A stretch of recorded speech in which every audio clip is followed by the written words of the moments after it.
নমস্কার বন্ধুরা, কেমন আছেন আপনারা সবাই? আশা করি সবাই ভালো আছেন, সুস্থ আছেন, সাবধানে আছেন। আজকে আবার একটা মিনি ব্লগ নিয়ে চলে এলাম।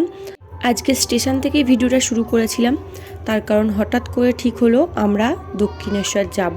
তো সেই কারণে তাড়াহুড়ো করে রেডি হয়ে আমরা বেরিয়ে পড়েছিলাম। তো এখানে স্টেশনে দাঁড়িয়ে আছি, ট্রেন আসবে।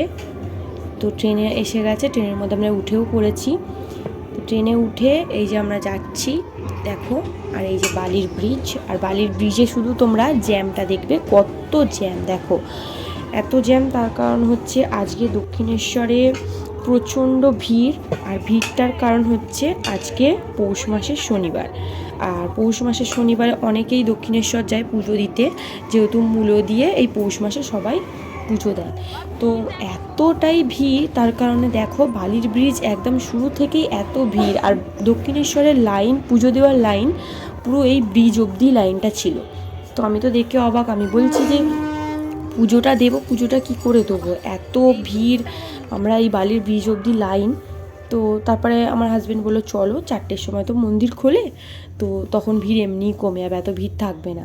তো তারপরে আমরা ট্রেন থেকে নেমে এই যে হেঁটে হেঁটে যাচ্ছি, তারপর স্কাই ওয়ার্কে উঠে গেলাম, দিয়ে হেঁটে হেঁটে যাচ্ছিলাম। তো আমরা ট্রেনটা একটু লেটেই দিয়েছিল, 4টে ট্রেনটা দিয়েছিল, আর আমরা 15-20 মিনিট পর পৌঁছেছিলাম। তো সেই কারণে মন্দির ততক্ষণে খুলেও গেছে। তো তারপরে এই যে দেখো অনেক লোকই দেখতে পাচ্ছ, প্রথম থেকেই কত ভিড়।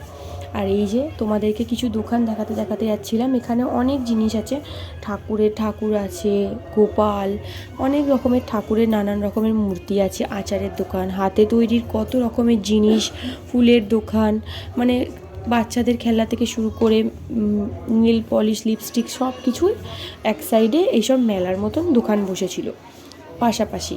আর এই দিকে বসেছিল মায়ের কাছে পুজো দেওয়ার অনেক ডালা। তো 21 টাকা, 51 টাকা থেকে শুরু করে এবারে তোমরা যেমন নেবে, 350, 500, 550, তো এরকম ডালাও ছিল।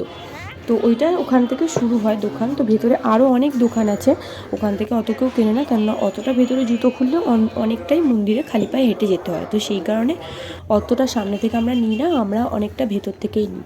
তো আমরা ভেতরে যেখানে ডালা কেনার মার্কেট মতন আছে, তো ওইখানেই আমার হাজব্যান্ড আগে আগে যাচ্ছে, আমি পেছন পেছন। তোমরা দেখো ভিড়টা কতটা, এতটা পরিমাণে ভিড়, যেহেতু আজ পৌষ মাসের শনিবার, আমরা জানতামই না যে এতটা ভিড় হয়। আর মন্দিরের ভেতরে যখন পুজো দিতে ঢুকেছি, লাইন দিয়েছি, নাও তো 1 লাখের বেশি মানুষ শুধু মন্দিরের ভেতরে।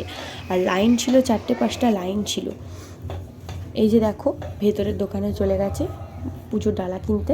আর একটা কথা, তোমরা যদি ভাবো যে বেশি টাকা দিয়ে মাকে শাড়ি দেবে, শাঁখা পলা, গয়না, সিঁদুর, আলতা সিঁদুর সবই দেবে, তো দিয়ে যদি পুজো করো, দাও, তো সেটা তোমার মনের ভক্তি। কিন্তু আমরা যেহেতু দেখলাম যে ওরা কি করে, শুধু প্যারাটা নেয়, নিয়ে মায়ের পায়ে দিয়ে মায়ের ওখান থেকেই প্রসাদ তুলে অন্য প্রসাদ দিয়ে দেয়।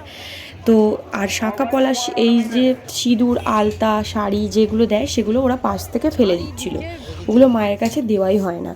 তো ওরা নেয় না এই জিনিসগুলো। আর এত ভিড়ভাট্টার মধ্যে ওগুলো তো ওরা ফেলেই দেবে, কেননা অত তো লাগে না। তো সেই কারণে আমরা একটা ছোট ডালা মায়ের কাছে দিয়েছিলাম। তো আমরা তো আর সেই ভিডিওটা করতে পারিনি, যেহেতু ফোনটা ওখানে জমা নিয়ে নেয়, যেখান থেকে ডালা নেবো সেখানেই ফোন, জুতো জমা নিয়ে নেয়।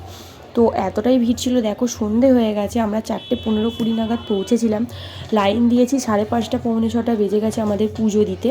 তারপরে আমরা ওখান থেকে বেরিয়েছিলাম 6টার সময়, পুজো দিয়ে প্রসাদ প্রসাদ নিয়ে বেরিয়েছিলাম। এতটাই ভিড়, তোমরা দেখতেই পেলে কত ভিড়। আর পুজো তারপরেই বেরিয়ে এই যে আমরা দেখো একটুখানি ছবি টবি তোলার পর মেয়েকে খাইয়ে দিয়ে তারপর আমরা বেরিয়ে যাচ্ছি। এখনও পর্যন্ত মন্দিরে ভিড়টা তোমরা দেখতে পাচ্ছ, প্রচুর পরিমাণে লাইন। ওরা বলছে যে এখন কাউকে এন্ট্রি করিও না, এখন আর কাউকে এন্ট্রি করিও না, লাইন দিও না, যেহেতু এতটাই ভিড় হয়ে গেছে মন্দিরের ভেতরে।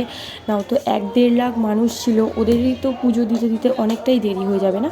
তো সেই কারণে বারণ করছিল যে এখন আর এন্ট্রি করিও না।